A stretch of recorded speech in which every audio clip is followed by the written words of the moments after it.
This video is kindly being sponsored by Analyst Prep. Hit the link in the video description below to get 20% off all their CFA and FRM resources. What is going on YouTube? Welcome back to the channel. Today we're talking about how you can go about increasing your chances of securing offers in the world of asset management. So without any further ado, let's get straight to it.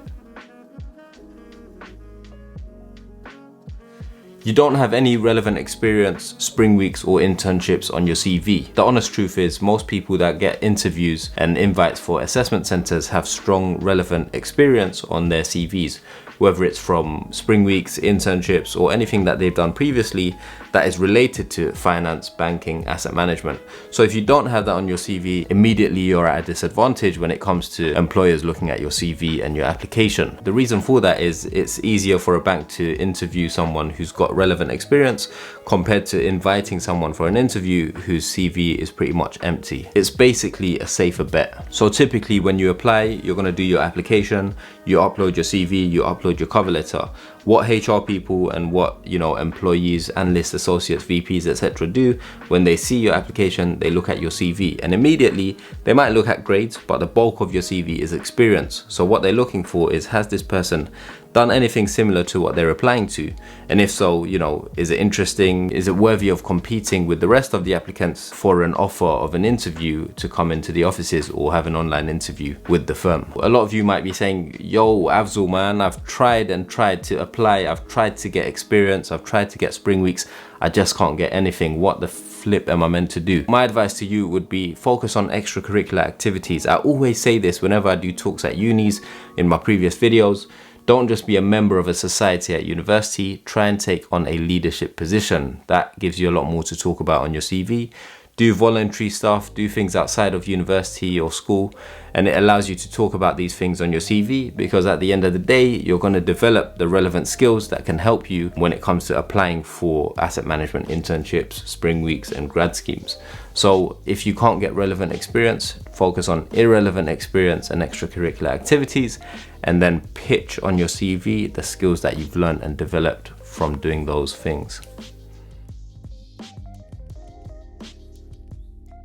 Having a very poor understanding of asset management is where most people go wrong. So your CV might look strong, your cover letter might be strong, and your application in general might have got you to the interview stage, but then you go to an interview and they start talking to you and the people realize that this individual doesn't actually care about asset management. They're more interested in sales and trading or investment banking or something else completely different. So don't let your poor knowledge of asset management or fund management or investment management, they're all the same thing, let you down when it comes to interviews. When you're fortunate enough to get an interview offer, you need to prep for it like there's no tomorrow. Drop your university studies, all of that, just focus on prepping for this interview or assessment center. And the way you go about doing that in terms of interview questions, 3 key types of questions. Competency-based questions, so tell me a time when you blah blah blah. So they test your situational judgment, previous experiences, and they test for key competencies like teamwork, attention to detail, leadership skills, so on and so forth. So you've got competency questions, you need to prep for those. You've got technical questions, so questions specific to asset management. You can get into an interview, but if you fail these, what is asset management? Who are our clients? Why does the world need asset managers? Why are you interested in asset management over operations or sales and trading? Technical questions, very important. And then you've got brain teasers. These are a bit harder to prepare for, but the key with brain teasers is, you need to think out loud.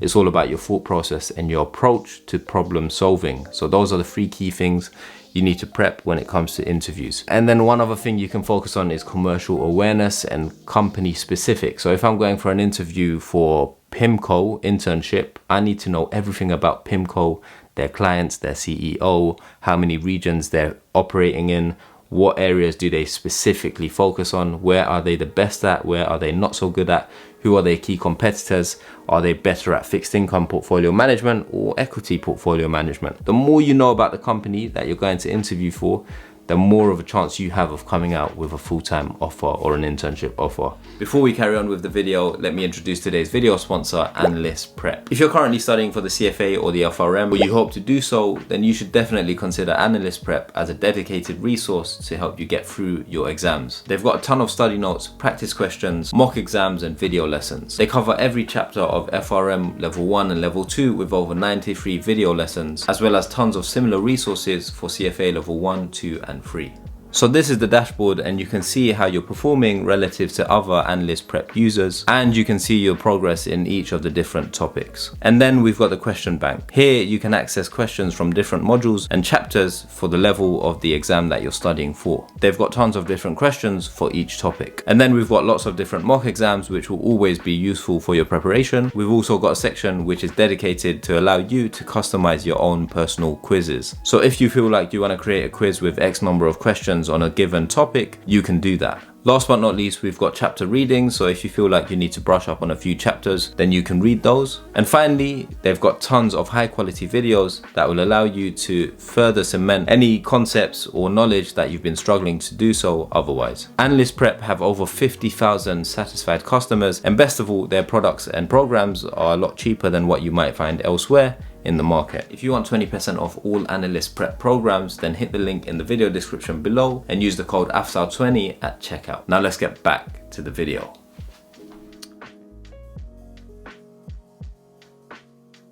No IMC. So the IMC, for those of you that don't know, is the Investment Management Certificate. And everyone that goes into the world of asset management, whether you're a salesperson or an investment professional, you typically need to do the IMC. And the reason for that is the IMC, the Investment Management Certificate, allows you to kind of give advice to clients. And so everyone typically does it. Now the IMC is 2 levels. One is on like regulation and one is on more like calculations and finance maths based. They're not difficult, and typically when you join a firm, they'll pay for you to do it. However, if you're a student or a graduate and you've done the IMC and you can put it on your CV, it's a tick box and it shows the employer that you're applying to that you've taken the initiative, you've done the IMC, you are serious about getting into asset management, and it just makes you stand out compared to all the other candidates. So the IMC, check it out. I'll link it in the video description as well. Check it out because it's definitely worth considering doing, and it's actually not as expensive, anywhere near as expensive as the CFA, which brings me on to the next point. Doing the CFA can help you get into asset management. It's a no-brainer. However, it costs a lot of money and it costs a lot of time. And also, recently, it's actually not that easy to pass. CFA results have been on the decline. That might be due to the pandemic, due to more people doing it, so they're making it harder because they don't want it to lose its prestigiousness. The truth is, you don't need to do CFA level 1, 2, and 3 and have it on your CV. If you've got CFA level 1 on your CV, immediately you stand out compared to all the other graduates, all the other applicants who are applying for asset management positions, especially if you're going into like an investment role where you want to be a trader or a portfolio manager or a researcher, etc. Because naturally everyone in the field of asset management, especially on the investment side, will eventually do CFA level 1, 2, and 3, and the firm typically pays for it. However, if you think like the cost of CFA level 1 will be a couple grand, if you think of it as an investment, because all right, you're going to spend a couple grand, but it increases your chances of getting an offer in asset management where your salary will be 50k plus when you start out, plus a bonus, and so immediately your cost is recouped, right? And so if you don't do CFA, you stand a harder chance of getting into asset management, and so you're kind of reducing your chances of ever breaking in. So it's definitely something worth considering, and if you use a resource like Analyst Prep, then you increase your chances of passing the CFA itself. Next, very important, you don't have an understanding of the different roles within asset management. So typically you've got salespeople who are responsible for pitching to clients, bringing in business and managing those relationships. And then you've got investment professionals or product people, experts on the different asset classes, experts on investing the money into the financial markets and risk managing, right? So you've got 2 typical routes. You need to know which one do you want to go for. Typically, if you're in first or second year uni, spring weeks, internships, they don't really expect you to know too much. and so you can get in with enthusiasm. But when it comes to the graduate level, the more sure you are of which route you want to pursue, the more confident the employer or the people you interview with are going to be of, you know, you as a candidate going into these roles. So understand what you prefer doing. Do you want to be out and about meeting clients, going to pitches? Do you want to, you know, do you like relationship building, or do you want to be at the desk investing into the financial markets, becoming a solid expert in one subsector within an asset class? Which one is for you? Understand that, and if you can display that in the interview, you dramatically increase your chances of getting to the next stage and then hopefully securing an offer. Second to last reason, you have a very poor CV and cover letter. If you want to get far in any application process, they need to be extremely high quality. So in terms of your cover letter, the structure, 3 key paragraphs. First one, why do you want to apply to this firm? Why do you want to work for this firm? Second one, why do you want to work in this division? Why asset management specifically? Third one, why you? Why should we interview you? What makes you different? What experiences have you got that have developed you to suit the role that you're applying for? Answer those questions in as much detail as you can, in about half to 70% of an A4 page, and make it specific to the organization, and you will increase your chances of getting through. In terms of your CV, look, there's no room for errors. Spelling mistakes, grammatical mistakes, errors, missing full stops, inconsistencies, all of that, it's just not good enough. You need to display a high level of attention to detail and, you know, nice formatting, neat presentability on your CV, because, you know, these are the things you're going to do as an asset management analyst. Attention to detail is very important. Things are going to be going out to clients. You're going to be preparing materials for pitches, for meetings. And if you don't display attention to detail on your CV, then it's just not going to look good and your CV will end up in the bin. A lot of this is basic stuff, but it's super important, and it's typically, these are most of the common reasons why people can't get into asset management. Also, your bullet points on your CV, make sure you state something, give an explanation, and then end with a result that you achieved or a skill that you developed. Asset management, banking, all of that is results driven, right? They are results driven industries, and so you need to display that your previous experiences have led to tangible results. The more you do that, the better your CV looks. Last but not least, the reason why you're not getting into asset management or securing any offers is because you don't know your why. Why do you want to work in asset management? For me, let me give you an example. I knew my why. The why for me was I wasn't interested in sales and trading. That just wasn't for me. I wasn't interested in IBD. I didn't want to work the long hours. Asset management provided a good work-life balance. It was front office, and operations and things just seemed boring to me. But more specifically, within asset management, I didn't want to go down the investment route because I wasn't as interested in the markets as I was in relationship building, going to client meetings, meeting people, managing relationships. And naturally, my strengths were public speaking, communication skills, teamwork, so on and so forth. So all of those things tied well to asset management and a sales position within asset management.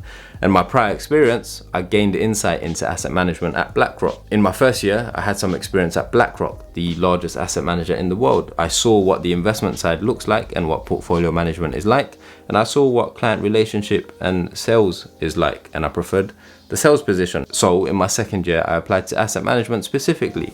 So if you know your why, it makes it easier. It allows you to pitch your story and your reasoning in the interview, and it increases the likelihood of the person on the other side of the table kind of buying into your story, buying into the reason why you specifically want to work in that given role within asset management. So know your why. It will make things a lot easier, and naturally it helps you build rapport with the person sitting opposite you. Big thank you for every single person who made it to the end of the video.